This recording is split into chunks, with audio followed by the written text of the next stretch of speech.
everybody. It's been a while since I've been on, but been thinking about it for a while and it's time. So I think we'll just jump into a quick little study, Malachi chapter 3, verses 10 through 12.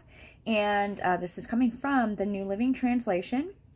Bring all of the tithes into the storehouse so that there will be enough food in my temple.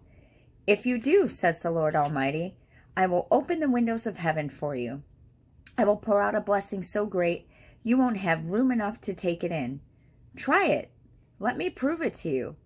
Your crops will be abundant, for I will guard them from insects and disease. And in the New King James, he actually says that he'll rebuke the devourer for our sake. So that's pretty cool right there. It says that, God's going to stop the enemy in his tracks for us. Your crops will be abundant, for I will guard them from insects and disease. So rebuking that devourer. Your grapes will not shrivel before they are ripe, says the Lord Almighty. Then all nations will call you blessed, for your land is such a delight, says the Lord Almighty. So there's a few really cool things in here. The first one I was thinking about is God says, there's another translation where he says, test me. But in this one, he says, try it. Let me prove it to you. So God is really saying, put me to the test. He wants the opportunity to prove himself to us. And this is like really the only place I can remember God ever saying, test me, prove me, kind of thing. But he wants us to prove him. He wants to show us his love and his faithfulness.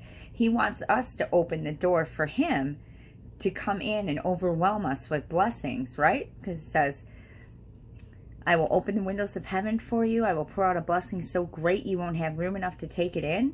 So he wants to overwhelm us with the blessings and then again stop the enemy in his tracks, rebuking the devourer for us.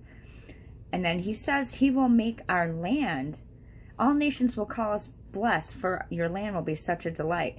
So he will make our land, our homes, our lives a delight, bountiful and overflowing with good.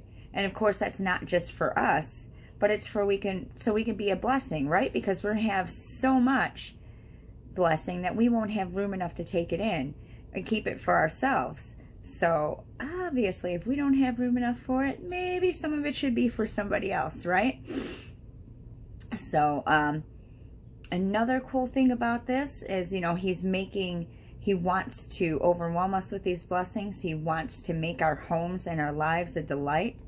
So that when we tithe, when we make sure there's enough food in his temple, in his house, our local church, then God is going to make sure that there's more than enough in our lives, in our house. A few weeks ago, actually, my pastor had shown us that when we make God's house, our house, take care of his house, then he makes our house, our home, our apartment, our condo, whatever, his house, and looks after it. So that's pretty cool. But right here, Malachi is telling us that he wants to do that. Now we can also see this, another thing, going back to the blessing that we don't have room enough to contain or to take in for ourselves. It's a great tool for the gospel, right? Because we have more than enough. We'll have more than enough to bless others. Our land is going to be such a delight. Our lives are going to be such a delight that other people are absolutely going to want to know why. Why are you so blessed? What's going on? And that opens the door for us to tell people how wonderful, how great our God is, right? So that's a tool for the gospel. Of course, sowing our money into the gospel is a tool to see it spread.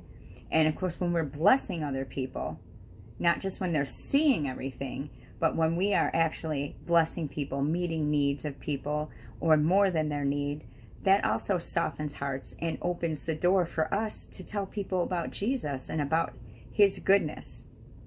So naturally, people, they're going to want to know why, what's going on. And people are going to want what we have. So I just, hopefully that this encourages you, that God is taking care of us. He's going to take care of us. That's his plan. He wants to bless us. He wants to love on us. And of course, he wants others to see his love showered upon us and poured through us. And then that gives the opportunity, one of the things that gives the opportunity for us to spread the gospel, the good news of Jesus Christ. All right, thanks everybody. You have a beautiful and blessed day, and I will talk to you soon.